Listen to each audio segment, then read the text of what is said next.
As with many recovery techniques, the proper application of cold and heat depends on the individual athlete. Since recovery can't always be quantified, your personal reaction to and appreciation of ice baths or whirlpool soaks will determine whether they help. Studies have returned various results on the effectiveness of these treatments and on the exact processes at play during heat and cold therapy. Despite the sometimes contradictory research, many athletes report a benefit from using cold and heat for recovery.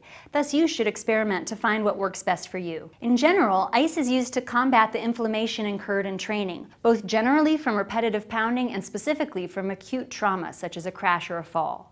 When soft tissues are in an acute stage of damage, adding heat will only aggravate this inflammation. Cooling the tissues, whether through a stay in a cold bath or through direct application of an ice pack, will combat the inflammation and prevent or minimize edema or swelling.